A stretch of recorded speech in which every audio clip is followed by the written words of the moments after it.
வணக்கம். Psychology, PGTRB psychology என்ற இதில் யூனிட் 2 என்ற தலைப்பில் நாம் இன்றைய வினாக்களை காணலாம். இப்போ மெய்யியல், மெட்டாபிசிக்ஸ் என்ன பொருள் கொள்கிறது? இதனுடைய பொருள் என்ன? மெய்யியல் அப்படின்னு பார்த்தீங்கன்னா உண்மையையும் இருப்பையும் இது பண்ணுறது தான் இதனுடைய இது. உண்மையும் இருப்பையும் அறிந்து கொள்வது தான் மெய்யியல், மெட்டாபிசிக்ஸ்.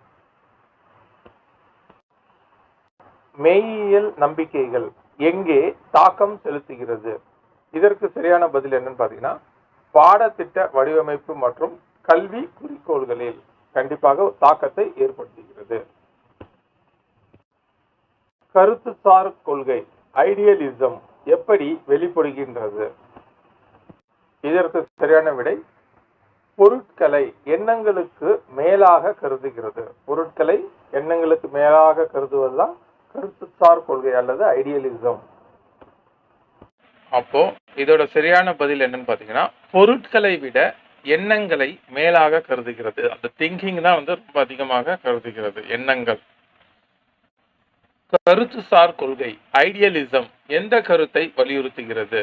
இதுக்கு சரியான பதில் சி, மனம் மற்றும் ஆன்மாதான் உண்மை, அந்த எண்ணங்கள் தான் உண்மை அப்படின்ட்டு சொல்லுது கருத்துசார் கொள்கை. ஒரு கருத்துசார் கொள்கை ஐடியலிஸ்ட் ஆசிரியர் வகுப்பறையில் எதை முக்கியமாக கருதுவார்? இதுன்னு பார்த்தீங்கன்னா பி, நெறி மற்றும் ஆன்மீக வளர்ச்சி, இதை தான் முக்கியமாக கருதுவார். அடுத்து மெய்ப்பொருள் வாதம், ரியலிசம் என்ன பொருள் குறிக்கிறது? இதனுடைய பொருள் பார்த்தீங்கன்னா, புவி உலகம் அறிவின் அடிப்படையாகும். புவி உலகம் தான் அறிவின் அடிப்படை. இயற்கைவாதம், நேச்சுரலிசம் எதை வலியுறுத்துகிறது? இது சரியான பதில், கல்வி இயற்கையுடன் ஒன்றிணைந்து கற்பிக்கப்பட வேண்டும். மெய்யியல் கல்வி குறிக்கோளை எவ்வாறு தாக்கம் ஏற்படுத்துகிறது? எதுனா ஆ, உண்மையின் இயல்பை வரையறுத்து கல்வியை வடிவமைக்கிறது மெய்யியல். இது பொறுத்துக டைப் வினா. 1வது கேள்வி, மெய்யியல் மெட்டாபிசிக்ஸ் இதனுடைய பொருள் என்னன்னு பார்த்தீங்கன்னா, உண்மை மற்றும் இருப்பின் இயல்புகளை ஆகிறது. சரியாக உள்ளது. 2வது கருத்துசார் கொள்கை ஐடியலிசம் எண்ணங்களை, அதாவது எண்ணங்களை பொருட்களை விட மேலானவை என்று கருதுகிறது. பொருட்களை விட எண்ணங்கள் மேலானது. அப்போ மெய்ப்பொருள் வாதம் ரியலிசம் இது என்னன்னா, புவி உலகையே அறிவின் அடிப்படையாக கொள்கிறது. இயற்கைவாதம் நேச்சுரலிசம் அப்படின்னா, இயற்கையுடன் ஒத்துழைப்பில் கல்வி வழங்க வேண்டும். இதெல்லாம் இந்த பொருள் வாதம் கொள்கைகள். இது சரியாக பொருத்தப்பட்டுள்ளது.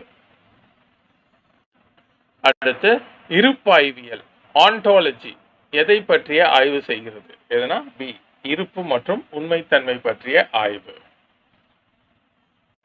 அடுத்து இருப்பாய்வியல் படி கல்வி பெற்றவர் என்பவர் யார்? இந்த ஆன்டாலஜி படி கல்வி பெற்றவர் யார்? ஏன்னா அவர் சி, பகுத்தறிவு சிந்தனையும் நெறிமுறை நடைமுறையில் பின்பற்றுபவர். ஆன்டாலஜி இருப்பாய்வியலின் எந்த கருத்தை எடுத்து காட்டுகிறது? இதற்கு சரியான பதில் சி, கல்வி இஸ் ஈக்வல் டு பகுத்தறிவு சிந்தனை மற்றும் நெறிமுறை செயல்பாடு. இதுதான் ஆன்டாலஜி அல்லது இருப்பாய்வியல். அடுத்து அறிவாய்வியல் எபிஸ்டிமாலஜி முதன்மையாக எதை பற்றியது? எதுன்னு பார்த்தீங்கன்னா பி, அறிவின் இயல்பும் அதனுடைய மூலங்களையும் பற்றியது அறிவாய்வியல் எபிஸ்டிமாலஜி. அடுத்து எபிஸ்டிமாலஜி அறிவாய்வியல் கல்வியில் எதை நிர்ணயிக்கிறது? இதற்கு சரியான பதில் பி, எது சரியான அறிவு, எவ்வாறு கற்றல் நடைபெற வேண்டும் என்பதை. எபிஸ்டிமாலஜி அறிவாய்வியல். அறிவாய்வியல் மாணவரும் ஆசிரியரும் எதனை பற்றி சிந்திக்க வழிகாட்டுகிறது? எதுனா இதற்கு சரியான பதில் பி, அறிவு எவ்வாறு உருவாகிறது, எது உண்மையான அறிவு என்பதை பற்றி இது பண்றதுதான் எபிஸ்டிமாலஜி. அடுத்து மதிப்பியல் ஆக்சியாலஜி முக்கியமாக எதை ஆய்வு செய்கிறது? எதுனா இதற்கு சரியான பதில் சி, நெறி மற்றும் அழகியல் சார்ந்த மதிப்புகள். இதுக்கு பேர் ஆக்சியாலஜி மதிப்பியல். அடுத்து ஆக்சியாலஜி மதிப்பியல் கல்வியில் வலியுறுத்துவது எது? இதற்கு சரியான பதில் பி. நெறிமுறைகளும், அதாவது எத்திக்ஸ், அழகிய உணர்வுகளும், இவை இரண்டும் சேர்ந்து மதிப்பியலை கல்வியில வலியுறுத்துகிறது. எடுத்துக்காட்டு, இலக்கியம், கலை, ஒழுக்கம் போன்றவற்றை உயர்ந்த மதிப்பாக கற்பித்தலில் அவர் எந்த தத்துவ கோட்பாட்டை பின்பற்றுகிறார்? இதெல்லாம் இலக்கியம், கலை, ஒழுக்கத்தெல்லாம் மிக உயர்ந்த மதிப்பாக கற்பித்தல். கீழ்கண்டவற்றுள் எந்த தத்துவ கோட்பாட்டை பின்பற்றுகிறார்? எந்த தத்துவ கோட்பாட்டை பின்பற்றுகிறார்னா ஆக்சியாலஜி. ஆக்சியாலஜி என்பது சரியான விடை. மதிப்பியல். Value education programmes in school, அதாவது மதிப்பீட்டு கல்வி திட்டங்கள் எந்த குணங்களை வளர்க்க நோக்குகின்றன? இதற்கு சரியான பதில் பி. நேர்மை, மரியாதை மற்றும் கருணை. மதிப்பியல் கல்வி ஆசிரியர் மாணவர் உறவுகளில் எவ்வாறு தாக்கம் செய்கிறது? இதற்கு சரியான பதில் சி.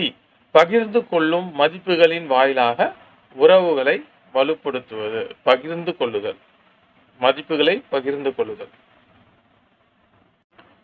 வகுப்பறையில் ஆசிரியர் கதைகள் அல்லது குழு செயல்பாடுகளை பயன்படுத்துவது எதற்காக?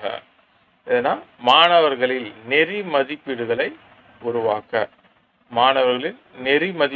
உருவாக்க என்பதுதான் இதற்கு சரியான பதில்.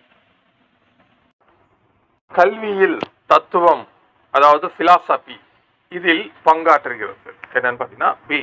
கல்வி கோட்பாடு மற்றும் நடைமுறையின் அடித்தளம். நடைமுறைவாதம், பிராக்மேட்டிசம், கல்வியில் வலியுறுத்துவது எது? எதை வலியுறுத்துவது? லேர்னிங் பை டூயிங், செய்து கற்று அறிவதை. நடைமுறைவாதம்.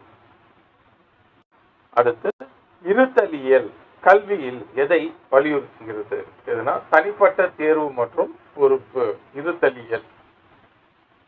கல்வி இருப்பலியலில், அதாவது எக்ஸ்டென்டியலிசம் கோட்பாட்டின்படி மாணவர்களுக்கு எதை ஆராய உதவுகிறது? எதுனா பி. அடையாளம் மற்றும் அவர்களின் வாழ்க்கை நோக்கத்தை பற்றி அறிய உதவுகிறது, ஆராய உதவுகிறது. சமூக அடித்தளங்கள், சோசியலாஜிக்கல் ஃபவுண்டேஷன், கல்வியை எதனுடன் இணைக்கிறது? சமூக அமைப்பு மற்றும் சமூக மாற்றம். அடுத்து தத்துவம், பிலாசபி, கல்வியில் வழங்கும் தெளிவு என்ன? இதற்கு சரியான பதில் பி. என்ன கற்பிக்க வேண்டும், ஏன் கற்பிக்க வேண்டும் என்பதை பற்றி கூறுவதுதான் தத்துவம், பிலாசபி. கீழ்கண்டவற்றுள் தத்துவவாதம், ஐடியலிசம், கல்வியியல் சார்ந்த கூற்றுகளை தேர்ந்தெடுக்கிறது. முதல் பாயிண்ட், கல்வியில் யோசனைகள், மனம் மற்றும் ஆன்மீக மதிப்புகளுக்கு முக்கியத்துவம் அளிக்கிறது. இவை சரியானது. அறிவு என்றும் நிலைத்ததும் முழுமையானதுமாக கருதப்படுகிறது. இவையும் சரியானது. ஆசிரியர் ஒரு ஒழுக்கமிக்க மற்றும் அறிவார்ந்த வழிகாட்டி ஆவார். இதுவும் ஐடியலிசம்ல சரியாக உள்ளது. பாடத்திட்டம் முழுவதும் தொழில்நுட்ப பயிற்சி மற்றும் தொழில் சார்ந்த பாடங்களில் மட்டுமே கவனம் செலுத்துகிறது. இது தவறாக உள்ளது. அப்ப மேல இருக்கிற அந்த மூன்றும் சரியானது. இதனுடைய பாடத்திட்டம் தத்துவம், ஒழுக்கம், இதை பத்தி சார்ந்ததுதான் தத்துவவாதம், ஐடியலிசம். இதுக்கு இந்த தொழில்நுட்ப பயிற்சிலாம் வராது. இயற்கைவாத கல்வியின் முக்கிய அம்சம் எது? எதுனா இதற்கு பி. குழந்தையே கல்வியின் மையம். கீழ்கண்டவற்றில் இயற்கைவாத கல்வி, அதாவது நேச்சுரலிசம் சார்ந்த சரியான கூற்றுகளை தேர்ந்தெடுக்கவும். முதல் பாயிண்ட், குழந்தையே கல்வியின் மையமாக கருதப்படுகிறது. இது சரியானது. கற்றல் உணர்வுகள், அனுபவங்கள், கற்றல் உணர்வு அனுபவங்கள், சென்சாரி எக்ஸ்பீரியன்சஸ் மூலம் ஏற்பட வேண்டும். இதுவும் சரி. ஆசிரியர் கடுமையான கட்டுப்பாட்டை செலுத்த வேண்டும். இது தவறாக உள்ளது. இது தவறு. பாடத்திட்டம் மாணவர் ஆர்வங்களை அடிப்படையாக கொண்டதாக இருக்க வேண்டும். இதுவும் சரி. அப்போ இயற்கைவாத கல்வியில தவறானது ஆசிரியர் வந்து ஒரு கண்டிப்பை வந்து தளர்வுடன் செலுத்த வேண்டும் என்பதுதான் சரியான விடை. யதார்த்தவாத கல்வி ரியலிசம் எதை வலியுறுத்துகிறது? இதற்கு சரியான பதில் ரியலிசம் எதை வலியுறுத்துகிறதுனா உண்மையான உலகம், உண்மைகள் மற்றும் அறிவியல் அறிவு இதைதான் வலியுறுத்துகிறது. யதார்த்தவாத கல்வி ரியலிசம். கீழ்கண்டவற்றில் யதார்த்தவாத கல்வி சார்ந்த சரியான கூற்றுகளை தேர்ந்தெடுக்கும். முதல் பாயிண்ட், கல்வி உண்மை மற்றும் விஞ்ஞான பூர்வமான அணுகுமுறையில் கவனம் செலுத்துகிறது. சரியானது. அறிவு உற்றுநோக்கல் அப்சர்வேஷன் மற்றும் பரிசோதனை எக்ஸ்பெரிமென்ஷன் மூலம் பெறப்படுகிறது. இதுவும் சரியானது. யதார்த்த கல்வி. ஆசிரியர் ஒரு வழிகாட்டி மற்றும் உதவியாளராக செயல்படுகிறார். கரெக்ட்.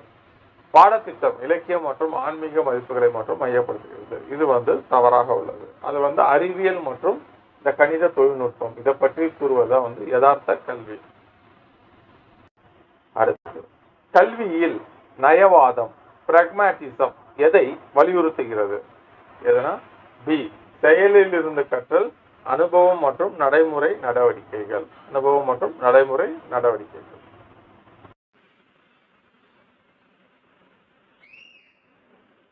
கீழ்காணும் கூற்றுகளில் நயவாத கல்வி பிராக்மேட்டிசம் சார்ந்தவை எவை?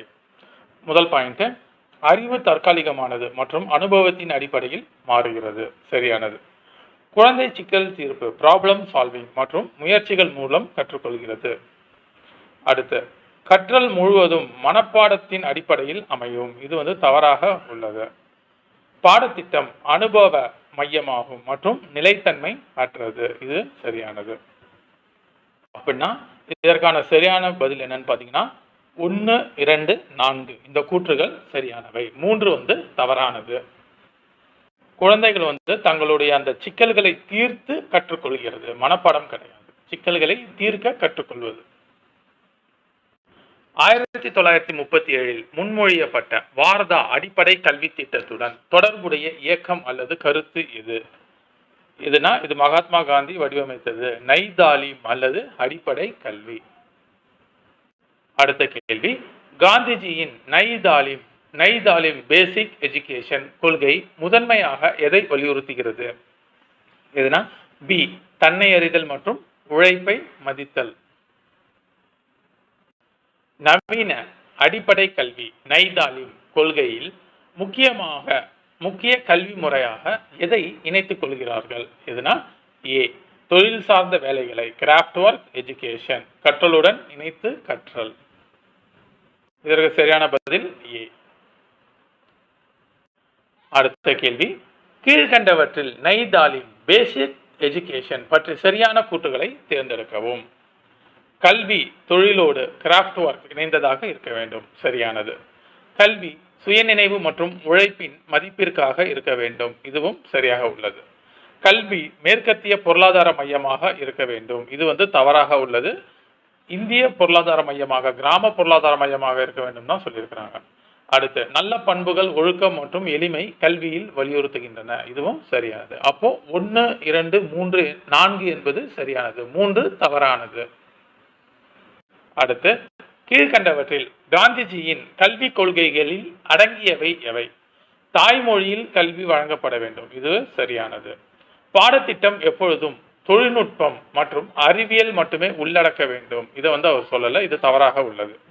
கல்வி வாழ்க்கை சார்ந்ததாக இருக்க வேண்டும். இதுவும் சரி. மேற்கத்திய பொருளாதார மைய கல்விக்கு எதிராக இருந்தார். இதுவும் சரியானது. அப்போ அவர் வந்து சுய நினைவு மற்றும் அந்த கைத்தொழில் உற்பத்தியுடன் கூடிய இதை தான் வந்து அவர் ஆதரித்தார். அப்போ 1, 3, 4 சரி, 2 தவறு.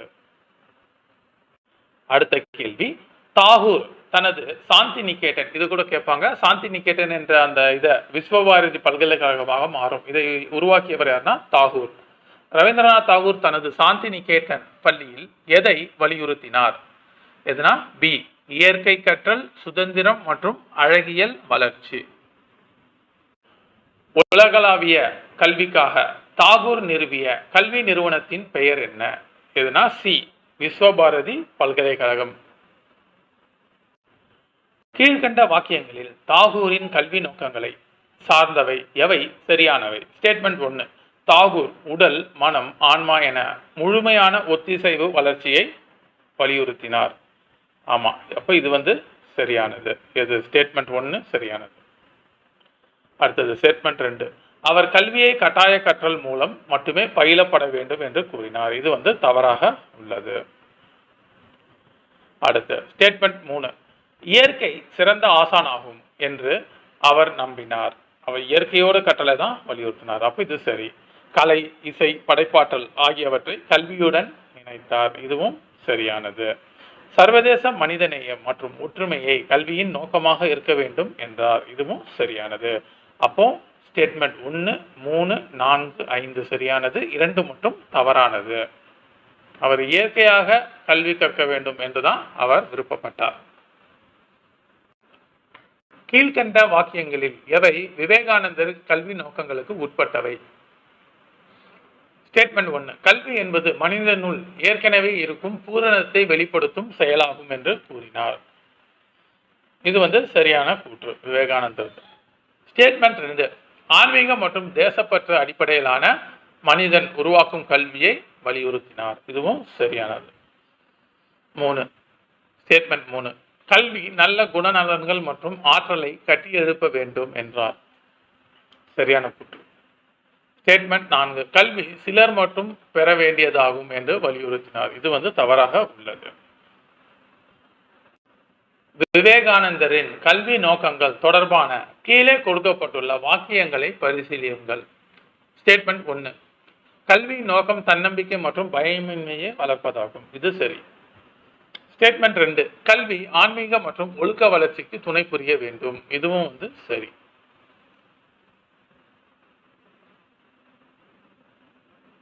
அடுத்து ஸ்டேட்மெண்ட் 3. அவர் கல்வி பொதுமக்களுக்கு தேவையில்லை என்று கருதினார். இது தவறாக உள்ளது. ஸ்டேட்மெண்ட் 4. மனிதனை முழுமைப்படுத்தும் மேன் மேக்கிங் கல்வியை வலியுறுத்தினார். இது சரியானது. அப்போ 1, 2, 4 சரியானது. 3வது ஸ்டேட்மெண்ட் தவறானது. அடுத்து ஜே. கிருஷ்ணமூர்த்தியின் கல்வி நோக்கங்களை பொறுத்து சரியான கூற்றை தேர்வு செய்க. இதுக்கு பார்த்தீங்கன்னா அவர் பயம், ஒப்பீடு மற்றும் இயந்திர போக்குகளற்ற கல்வியை வலியுறுத்தினார். சரியானது. கல்வி உள்ளார்ந்த மாற்றம் மற்றும் விழிப்புணர்வை உருவாக்க வேண்டும் என்றார். சரியானது. மரபான கட்டுப்படுத்தும் கல்வியை எதிர்த்து நிராகரித்தார். சரியானது. அப்போ மேற்கூறிய அனைத்தும் சரியானது. அடுத்து ஜே. கிருஷ்ணமூர்த்தியின் கல்வி நோக்கங்கள் தொடர்பான கீழ்கண்ட வாக்கியங்களை பாருங்கள். ஸ்டேட்மெண்ட் 1. கல்வி சிந்தனை, சுதந்திரம் மற்றும் கேள்வி எழுப்பும் மனப்பான்கை ஊக்குவிக்க வேண்டும் என்றார். சரியானது. ஸ்டேட்மெண்ட் 2. கல்வி நினைவு பயிற்சிகளில் மட்டுமே அடிப்படையாக இருக்க வேண்டும். மனப்பாடம் மட்டுமே பயிற்சி அடிப்படையாக இருக்க வேண்டும் என்றார். இது தவறானது. ஸ்டேட்மெண்ட் 3. கல்வி தன்னை புரிந்து கொள்வதற்காக உதவ வேண்டும் என்றார். இதுவும் சரியானது. ஸ்டேட்மெண்ட் 4. தனிப்பட்ட வளர்ச்சி மற்றும் சுதந்திரத்தை வலியுறுத்தும் பள்ளிகளை நிறுவினார். இதுவும் சரியானது. அப்போ 1, 3, 4 சரி, 2 தவறானது. கீழ்கண்ட வாக்கியங்களில் ஸ்ரீ அரவிந்தரின் கல்வி சிந்தனையை சார்ந்தவை எவை? இப்போ ஸ்டேட்மெண்ட் 1. கீழ்கண்ட வாக்கியங்களில் ஸ்ரீ அரவிந்தரின் கல்வி சிந்தனை சார்ந்தவை எவை? ஸ்டேட்மெண்ட் 1. அவர் கல்வி உடல், மனம், உயிர், ஆன்மா ஆகிய அனைத்தும் ஒருங்கிணைந்த முறையில் வளர வேண்டும் என்றார். இந்த ஸ்டேட்மெண்ட் சரியானது. ஸ்டேட்மெண்ட் 2. கல்வியின் நோக்கம் ஆன்மாவை வெடிக்கச் செய்து தெய்வீக பண்புகளை வளர்ப்பதாகும். இதுவும் சரியான ஸ்டேட்மெண்ட். கல்வி புத்தியியலை மட்டுமே வளர்க்க வேண்டும் என்று வலியுறுத்தினார். இது தவறானது. ஒருங்கிணைந்த கல்வி, இன்டகிரல் எஜுகேஷன் என்ற கருத்தை முன்வைத்தார். இதுவும் சரியானது. அப்போ 1, 2, 4 சரி, 3 தவறாக உள்ளது. ஸ்ரீ அரவிந்தரின் கல்வி நோக்கங்கள் தொடர்பாக சரியான கூற்றுகளை தெரிவு செய்க. ஸ்டேட்மெண்ட் 1. கல்வி ஆன்மீக உயர்விற்கான ஒரு பாதையாக இருக்க வேண்டும் என்றார். இந்த ஸ்டேட்மெண்ட் சரியானது. ஸ்டேட்மெண்ட் 2.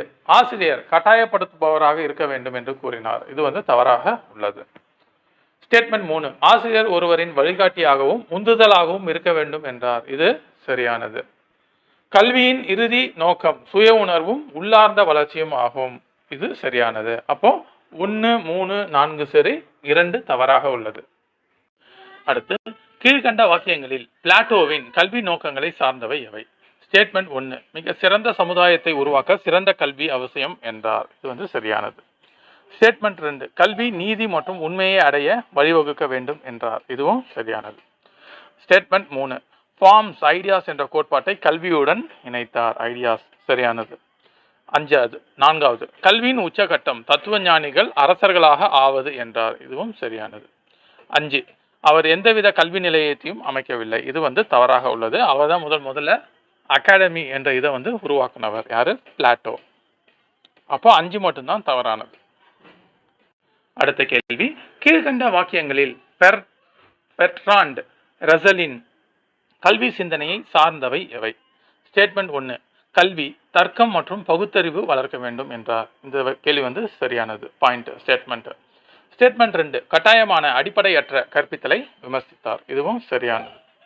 அடுத்த ஸ்டேட்மெண்ட் 3 கல்வி தனிப்பட்ட மகிழ்ச்சிக்கும் சமூக முன்னேற்றத்திற்கும் வழிவகுக்க வேண்டும் என்றார். இதுவும் சரியானது. அடுத்தது ஸ்டேட்மெண்ட் 4 பள்ளிகளில் அதிகாரப்பூர்வமான கட்டுப்பாடுகளை ஆதரித்தார். இது தவறு. கட்டுப்பாடுகள் இருக்கக்கூடாது அப்படின்ட்டு இது பண்ணாரு. கீழ்கண்ட வாக்கியங்களில் பெஸ்டலோசியின் கல்வி நோக்கங்களை சார்ந்தவை எவை? ஸ்டேட்மெண்ட் 1 கல்வி தலை, இதயம், கைகளை ஒருங்கிணைத்து முழுமையான வளர்ச்சியை அளிக்க வேண்டும் என்றார். இது சரியானது. ஸ்டேட்மெண்ட் 2 ஆரம்ப கல்வியில் தாயின் பங்கு முக்கியம் என்பதை வலியுறுத்தினார். இதுவும் சரியானது. ஸ்டேட்மெண்ட் 3 செயல் மூலம் கற்றல் அவசியம். செயல் மூலம் கற்றல் சரி. கல்வியில் அன்பு பரிவும் இருக்க வேண்டும் என்றார். இதுவும் சரியானது. கல்வி உயர்ந்தவர்களுக்கு மட்டுமே அவசியம், ஏழைகளுக்கு தேவையில்லை என்றார். இது தவறு. அடுத்து கீழ்கண்ட வாக்கியங்களின் ஜீன் ரூசோ அவர்களின் கல்வி சிந்தனை சார்ந்தவை எவை? ஸ்டேட்மெண்ட் 1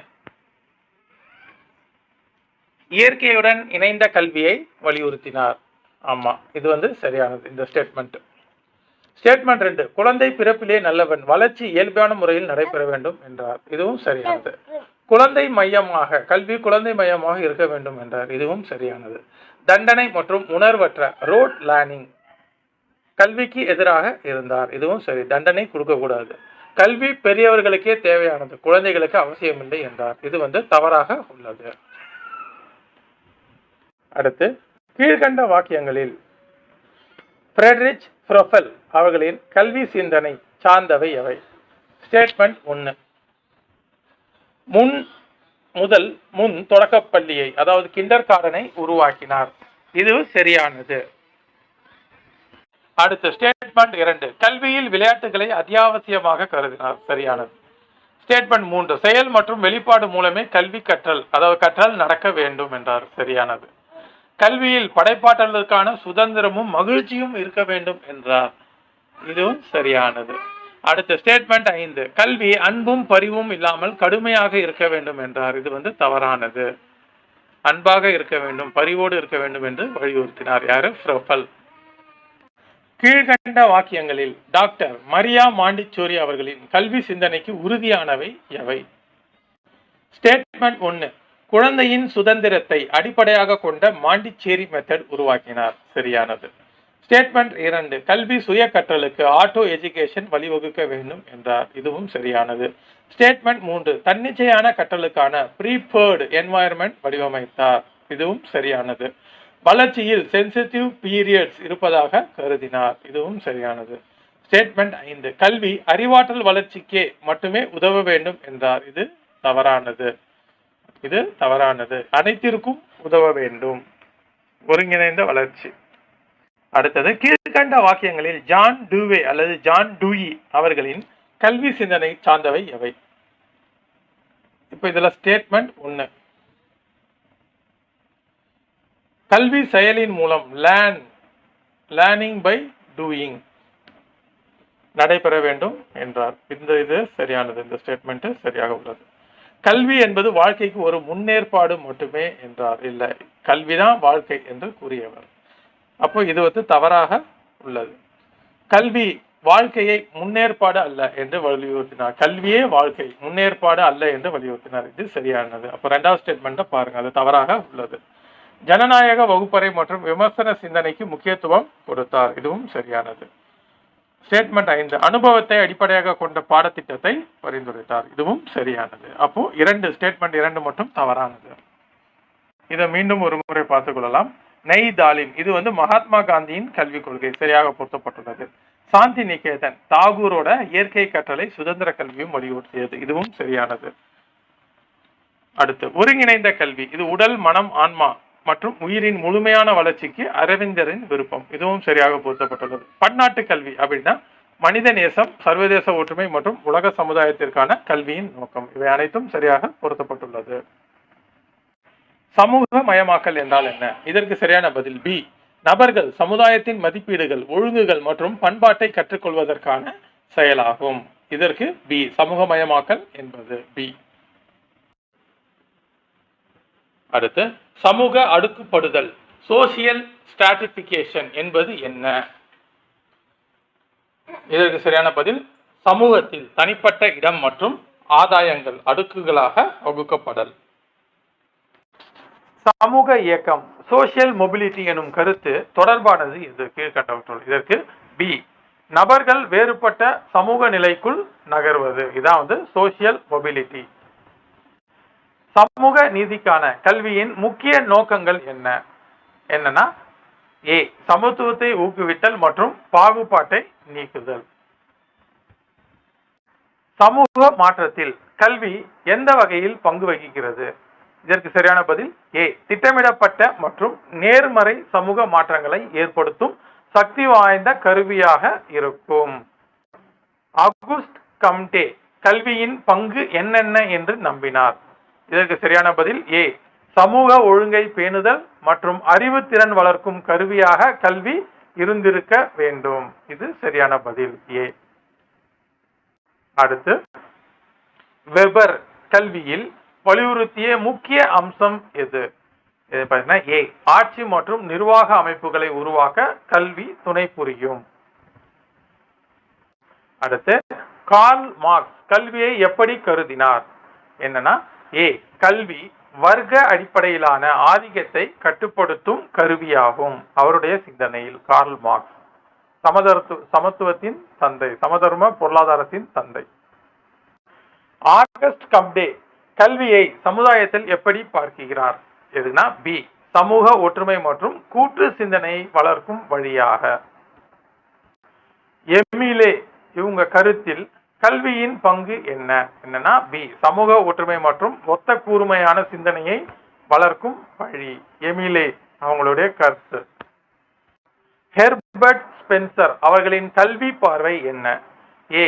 கல்வி நபர்களை சூழ்நிலைக்கு ஏற்ப ஒத்திசைவதற்கு கற்றுத்தருவதற்கேற்க ஆக வேண்டும். பாலோ பிரெய்ரே கல்வியை எப்படி வரையறுத்தார்? என்னன்னா சுதந்திரத்தின் நடைமுறையாகவும் விமர்சன கற்பித்தலாகவும் இதை சொல்றாரு பாலோ பிரெய்ரே.